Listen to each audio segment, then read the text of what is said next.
Kembali di NTV Prime, pemirsa, format putaran keempat babak kualifikasi Piala Dunia 2026 zona Asia tiba-tiba berubah. Konfederasi Sepak Bola Asia (AFC) mengubah tuan rumahnya adalah dua negara peringkat 3 terbaik dari sebelumnya di venue yang netral. Lalu kira-kira bagaimana dampaknya terhadap peluang Timnas Garuda, kita akan bahas bersama pengamat sepak bola yang sudah hadir di Studio Mawar NT Tower sore ini, Anton Sanjoyo. Bung Joy, thank you sudah hadir kembali lagi. Sama-sama, terima kasih.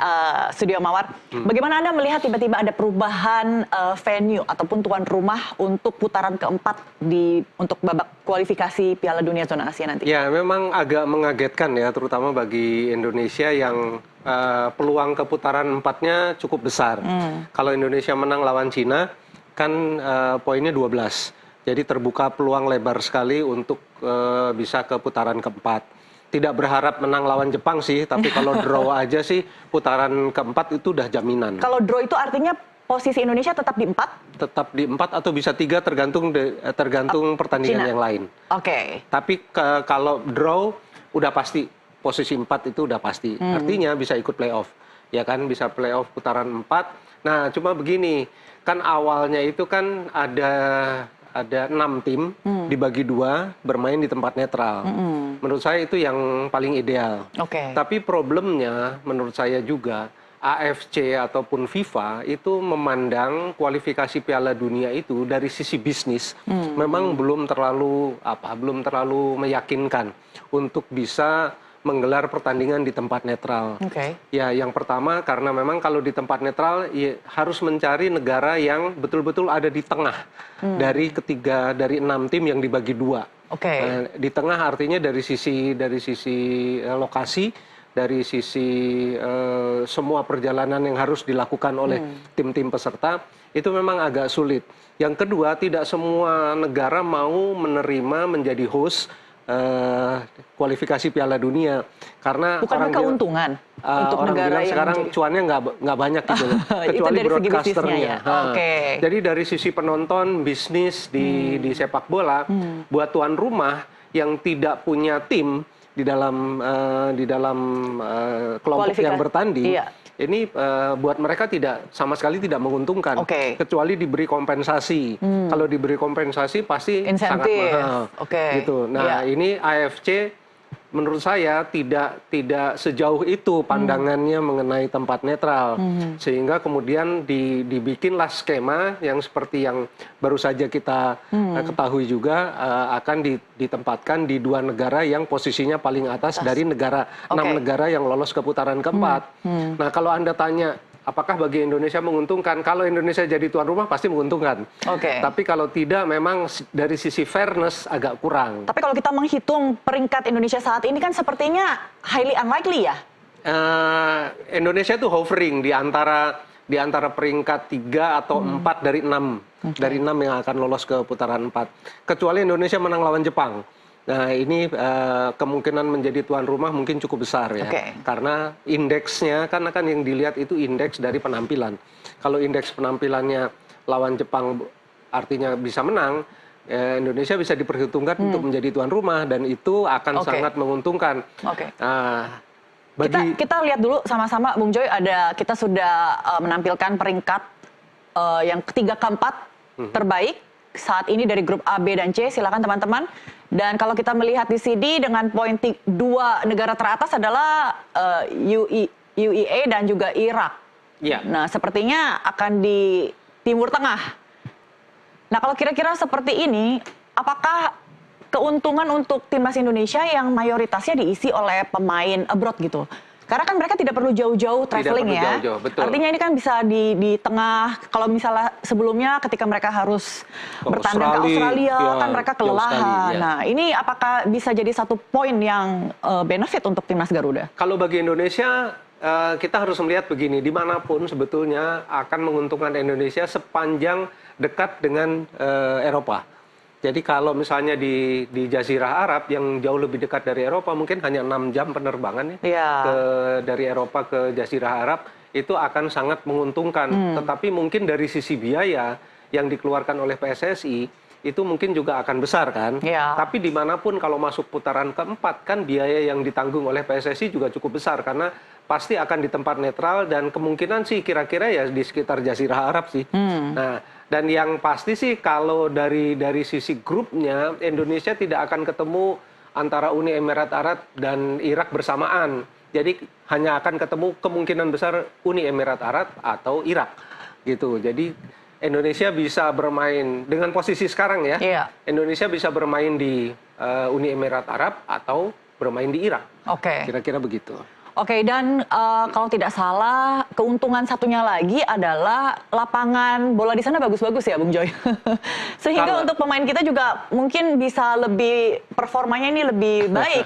Iya, kalau dari sisi lapangan sebetulnya memang sangat ini ya. Mereka tuh ya udah karena negara-negara kaya kan mampu membuat turf yang istilahnya lah sempurna gitu seperti karpet licin sekali dan itu memang yang biasa dipakai oleh teman-teman pemain-pemain Indonesia yang tampil di Eropa, apalagi tampil di Belanda atau di Inggris. Dan cukup banyak sekarang pemain abroad yang join timnas Garuda kan yang nantinya akan ada 19 atau 18 pemain ya. Jadi kalau kita lihat seperti, DSP, daftar susunan pemain itu 90% yang abroad sebetulnya. Bahkan mungkin Marcelino main di Oxford juga.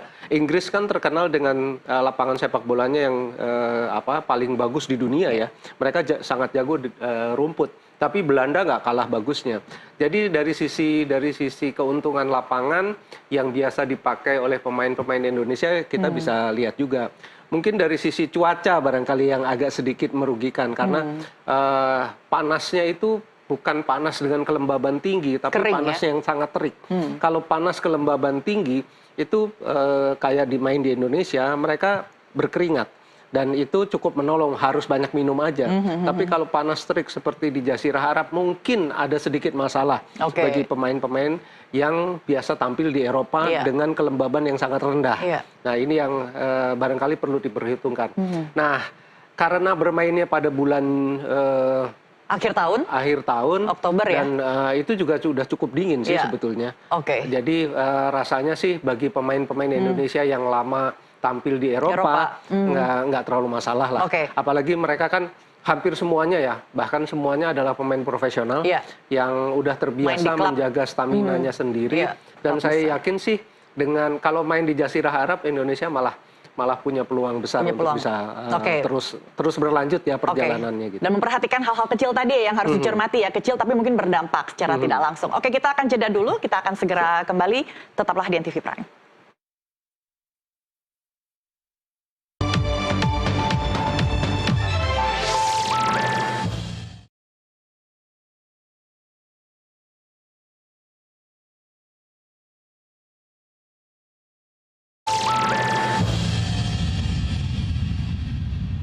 Terima kasih Anda masih di NTV Prime. Dialog bola kita kembali lanjutkan. Bung Joy, tadi kita melihat susunan ya dari 1 sampai 6 peringkat negara terbaik yang akan menjadi lawan berpotensial untuk menjadi lawan Indonesia. Kalau dilihat ini kan sebenarnya tim-tim cukup kuat ya, dan ini bermain di zona mereka ya, di West Asia gitu, di Jazirah Arab. Kira-kira peluang Indonesia seperti apa? Bagaimana Anda membacanya? Ya, memang kita bisa bilang bahwa ya sebetulnya ketika Indonesia masuk ke grup C itu udah grup yang paling berat sebetulnya. Karena ada Jepang, Australia. Jepang, Australia itu dari pot sebelumnya, sebelum pot di grup C itu adalah peringkat 1 semua kecuali Bahrain. Ya bahkan Cina pun peringkat 1 sebetulnya. Hanya Indonesia yang bukan peringkat 1 di pot ya. Jadi ketika Indonesia bisa lolos dari peringkat ini sebetulnya kepedeannya itu harusnya nambah. Jadi mereka tidak akan seberat Jepang, tidak akan seberat Australia, tapi Indonesia tidak akan ketemu lagi dengan Arab Saudi, itu udah pasti. Jadi kemungkinan besar lawan Indonesia adalah kalau tidak Irak, Uni Emirat Arab, Oman, kira-kira dan Qatar, kira-kira seperti itu. Jadi kalau ketemu negara-negara itu, menurut saya yang lebih harus diantisipasi yang mana? Hampir semua sih. Kalau Irak agak berat ya. Uni Emirat Arab menurut saya kalau Indonesia ketemu bisa lolos, bisa lolos langsung gitu. Oman atau Qatar bisa lah. Asal jangan ketemu Irak. Irak ini memang di kelompok seniornya memang udah hitungannya udah masuk kelas elit Asia. Jadi ini yang harus kita waspadai betul. Tetapi kalau kita bicara di kelompok grup C, kan Indonesia juga pernah mengalahkan Arab Saudi, salah satu kelompok elit Asia. Indonesia pernah menahan Australia di Jakarta. Indonesia hanya kalah 4-0 lawan Jepang. Itu adalah paling elit di Asia kan. Jadi menurut saya kalau ketemu Irak memang agak berat, tapi kalau ketemu Uni Emirat Arab, Oman atau Qatar, menurut saya peluangnya cukup besar. Bolehlah kita menggantung harapan sangat tinggi. Nah, apakah selain menggantungkan harapan, apakah kira-kira perlu ada amunisi tambahan diaspora baru? Kalau ditambah lagi, menurut saya udah overloaded ya. Udah overloaded karena sebetulnya dengan squad yang sekarang saja tiba-tiba tuh Indonesia bisa bersaing keras dengan Australia, bisa mengalahkan Arab Saudi dengan squad yang ada sekarang. Ini udah squad yang terbaik menurut saya. Dan sejak awal pembentukan tim ini dengan berbagai pemain diaspora, sebetulnya kan missing link-nya udah ada, sudah ditemukan pada Ole Romeni dan Joey Pelupesi. Jadi rasanya sih menurut saya udah nggak perlu lagi. Cuma belajar dari kekalahan melawan Australia ketika Kluivert baru saja masuk, tim ini hanya bergabung kurang lebih 2 hari. Nah ini kan pertandingannya tanggal 5 Juni. Nah, 5 Juni ini semua kompetisi sebetulnya sudah selesai. Sehingga Jai Isdes, Kevin Perdong, Kevin Dix, semuanya udah bisa berkumpul kira-kira mungkin 2 minggu sebelum tanggal 5 Juni. Jadi harusnya sih tim ini akan jauh lebih solid karena Kluivert akan memperbaiki semua kekurangan. Ketika melawan Australia sudah diperbaiki, menang lawan Bahrain. Jadi improve-nya harusnya menurut saya harus jauh lebih bagus ketika menghadapi Bahrain. Kan nanti lawan Cina, dan Jepang. Saya yakin sih lawan Cina pasti menang ya. Bukan pastilah, tapi kemungkinan besar peluangnya menang lebih itu besar sekali. Dan yang lawan Jepang di Osaka memang berat. Jepang sudah lolos, tapi main di Osaka itu atmosfer Jepang banget. Ini yang nggak mungkin mereka istilahnya ngelepasin. Memang mereka tidak akan memainkan semua pemain intinya. Minamino mungkin nggak main, Wataru Endo mungkin nggak main. Tapi tim lapis keduanya juga cukup kuat. Tim lapis keduanya juga kelas Eropa. Baik, tapi timnas Garuda juga tidak bisa dianggap kaleng-kaleng karena tadi awal-awalnya kan memang masih dalam masa transisi pembangunan skuad juga. Asalkan mereka bisa konsistensi dan juga improve, mungkin ketika melawan Jepang setidaknya bisa ditahan imbang. Dialog kita lanjutkan lagi, Bung Joy, karena kita harus jeda dulu untuk azan maghrib. Tetaplah bersama kami di NTV Prime.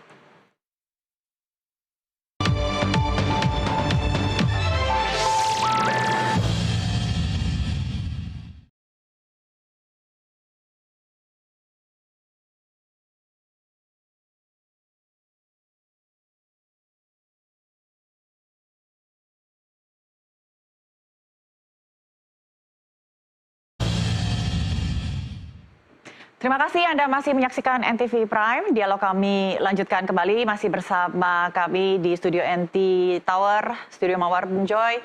Sebelum kita bicara putaran keempat, masih ada babak 3 yang belum selesai.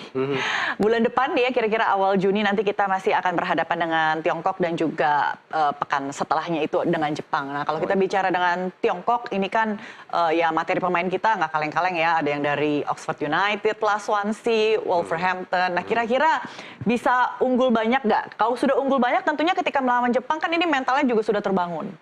Saya rasa kalau dari sisi kualitas jelas Indonesia di atas Cina, di atas Tiongkok. Tetapi memang sangat tergantung kepada apa yang terjadi nanti di lapangan, terutama kalau atmosfernya di GBK, kalau atmosfernya sangat mendukung dan mereka nggak keder, nggak kakinya nggak gemeteran gitu, justru. Kenapa gemeteran? Kan di kandang sendiri. Kadang-kadang kan karena ekspektasinya tinggi kan, kadang-kadang takut berbuat salah, takut apa. Tapi dari pengalaman kalau GBK-nya riuh itu penampilannya selalu bagus. Bahkan kemarin Bahrain itu kan sebetulnya hampir nggak bisa main bola tuh di GBK. Karena betul-betul dalam tanda kutip diteror oleh terintimidasi ya dengan supporter timnas. Nah, Cina agak berbeda, mereka nggak pernah takut juga, gitu loh. Jadi ini yang harus diantisipasi. Mereka nggak akan kayak Bahrain, udah pasti itu. Karena mereka terbiasa dengan suasana yang tidak menyenangkan juga. Gitu. Jadi mereka akan fight. Oke, sedesperate apa China? Kenapa? Sedesperate apa China untuk memenangkan pertandingan melawan Mereka masih punya peluang kalau menang lawan Indonesia. Jadi artinya mereka juga akan all out.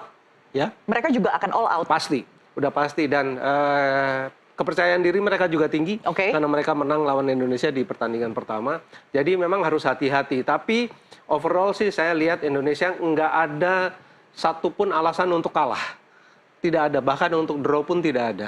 Ya, jadi setelah menang lawan Arab Saudi, menang lawan Bahrain, kalahlah lawan Australia, tapi grafiknya tuh naik terus.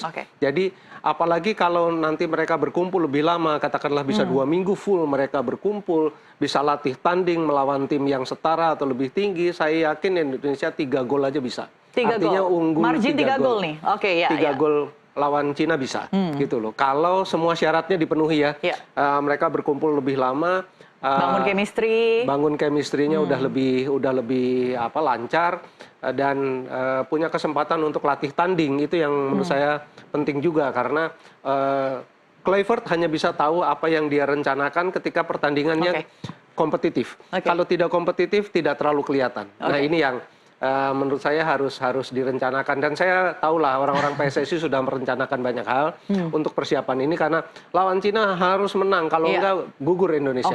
Baik, gitu. Itu syaratnya ya, semuanya harus dipenuhi ya, hal-hal kecil juga harus dicermati. Oke, kita balik lagi, nasib Garuda di skema baru Piala Dunia.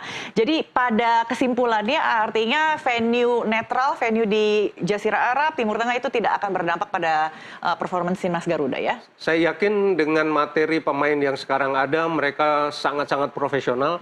Bahkan pemain yang di breeding di Indonesia pun seperti Marcelino Ferdinand lah, Rizky Ridho. Menurut saya mentalitasnya udah mentalitas elit Asia, mentalitasnya ya, kita harus buktikan di lapangan.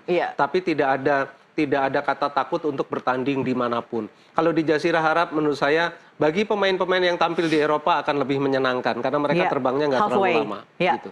Itu aja sebetulnya. Jadi lebih banyak untungnya daripada ruginya. Mau dimain dimanapun. Baik, dan saya baca juga PSSI nanti ketika periode Juli-September ketika kosong mereka akan cari lawan tanding ya. Mereka sedang mengundang Lebanon dan juga Malaysia pada saat FIFA Matchday. Siapa tahu itu bisa dimaksimalkan ya supaya potensinya nanti ketika di putaran keempat bisa keluar. Terima kasih Bung Joy untuk analisanya, obrolannya. Terima kasih. Baiklah pemirsa, Buletin NTV Prime akan kembali kami lanjutkan. Tetaplah di tempat Anda.